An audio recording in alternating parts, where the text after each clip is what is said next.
দ্বিতীয় ম্যাচের পরে শেষ ম্যাচেও শ্রীলঙ্কার কাছে হারল ভারত। সেই সঙ্গে 2010 সালের পরে এই প্রথম কোনো দ্বিপাক্ষিক বা ত্রিদেশীয় সিরিজ হারল ভারত।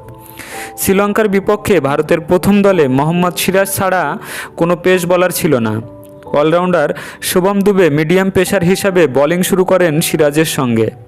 নির্ধারিত 50 ওভারে 7 উইকেট হারিয়ে 248 রান তোলে শ্রীলঙ্কা।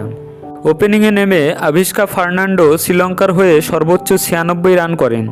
তার যোগ্য সঙ্গ দেন কুশল মেন্ডিস এবং পাথম নিশঙ্কা। কুশল মেন্ডিস ব্যক্তিগত 59 রান এবং নিশাঙ্কা 45 রান করে শ্রীলঙ্কাকে ভালো জায়গায় পৌঁছে দেন।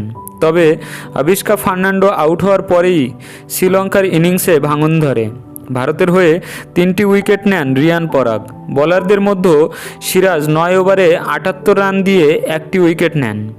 শ্রীলঙ্কার 249 রানের জবাবে ব্যাট করতে নেমে শুরু থেকেই ব্যাটিং বিপর্যয়ের মুখে পড়ে ভারত। দ্বিতীয় ম্যাচের মতো এই ম্যাচেও শ্রীলঙ্কার স্পিন আক্রমণের সামনে বড্ড অসহায় দেখালো ভারতকে। ভারতের হয়ে সর্বোচ্চ রোহিত 35 রান করেন। এছাড়া ওয়াশিংটন সুন্দর করেন 30 রান এবং বিরাট কোহলি 20 রান। মাত্র 138 রানে শেষ হয় ভারতের ইনিংস।